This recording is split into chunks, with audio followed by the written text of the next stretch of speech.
Having a local newspaper is a bit like a milk cow. You can't leave it very long. The Tuesday afternoon, we get the paper sent off. You breathe easy for a few hours. And then it just starts all over. I'm the youngest of 6 kids, and we all had to pull shifts at the newspaper.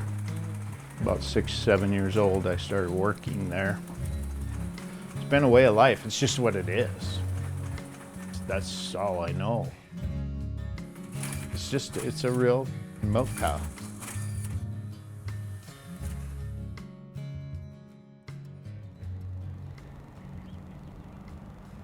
My wife and I own the local newspaper. We're located about 14 miles from Canada and 60 from North Dakota, so we're way up in the hinterlands of northeast Montana. It's been in my family since 1924, so next year's a big milestone. It'll be in our family for 100 years. I started down there when I was old enough to haul a bucket of coal to the coal furnace and sweep the floors. I never really thought about being a newspaper guy. My dad convinced me that it was the best thing for me. I'm the 3rd generation owner. It was kind of on me to keep the family tradition going.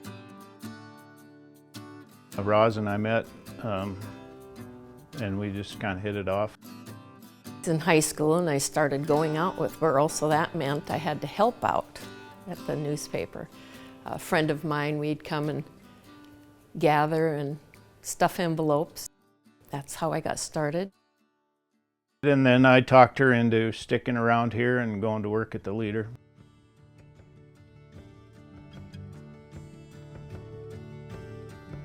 One thing I like about our newspaper, it's pretty positive. We have to print the crappy bad news, but our role is primarily to promote our community. And that's what my dad was always about. All he wanted to do is pay his bills, take care of his family, and take care of the community. Just make everybody aware of what's really going on. It can be a very powerful thing, and you try not to abuse that. We're kind of known for a very giving community, and so we try to help with that. I know we don't print that many newspapers per se, but when you take the 1,000 subscribers that we do have, we're a key part of the organization's raising money, putting it back into the community. Just general community support. Making money of course, is important, but that comes along with trying to do a good job and taking care of your clients and your customers. Sometimes I feel like we're not getting it done. We got to step it up. And then on a rare occasion, we walk out after the paper's printed, and I go, it's a good issue.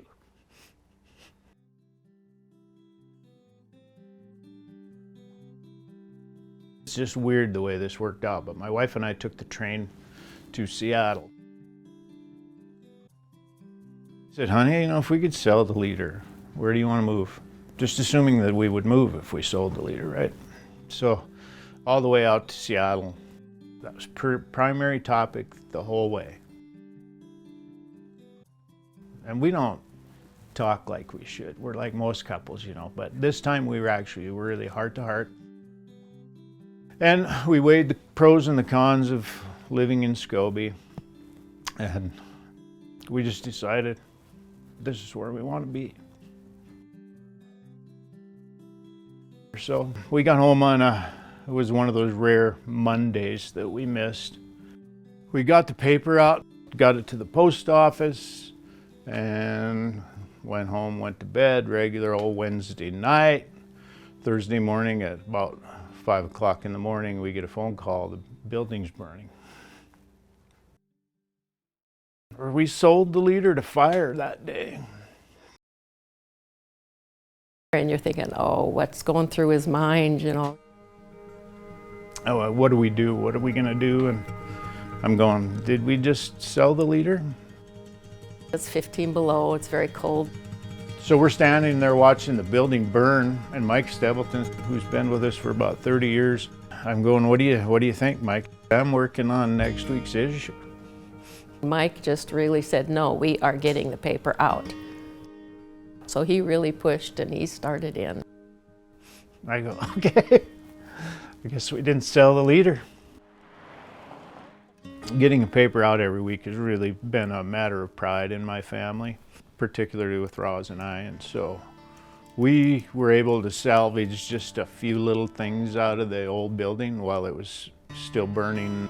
I had just purchased the building right next to us, so we went in there, set up a temporary darkroom and one of my little teeny job presses, and Stapleton's out hustling news and taking photos, and we kept going. We never missed an issue.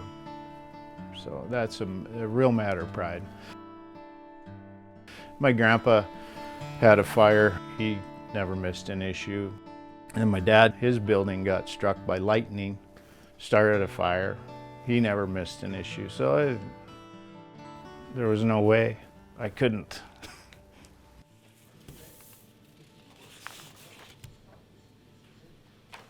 A community, when they lose their local paper, they lose a huge part of their identity. The future of our newspaper, I think, is good. I think that we're a little more below the radar of all these other papers that are closing. You know, it's 50 miles to Wolf Point, 50 miles to Plentywood, where we need some gel in the jello for our community, and I think we can still provide a lot of that. That was the other thing that my dad always worked on was, you know, we don't need to cover the state news. We don't need to do that. We need to create stuff and cover things that the only place you're gonna read it is in the leader. We all take things for granted because we're so used to having something around. And you know, the people that say, oh, there's nothing in the paper, go to the post office at 3 o'clock on Wednesday. And if their paper's not there, nobody else is going to care about our community like we do. The state papers, they're not going to take care of Daniels County and help us raise money and promote our businesses in the way that we can do that. Our fire, when it looked like they were potentially could lose their local newspaper, man, we had advertisers buying advertising that hadn't bought ads from us for years, and the community wanted to do a fundraiser for us, and I said, thank you, but absolutely not. You can support us by buying our newspaper and advertising with us, and that would be absolutely the best way. And they really did. There's always someone that's willing to step up and help, and that's just part of maybe not the newspaper itself, but just part of who we all are in this small community. I think our family has served Daniels County very well.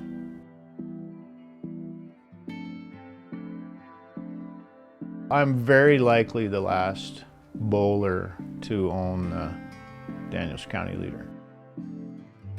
It's really important to me that it's been in the family that long.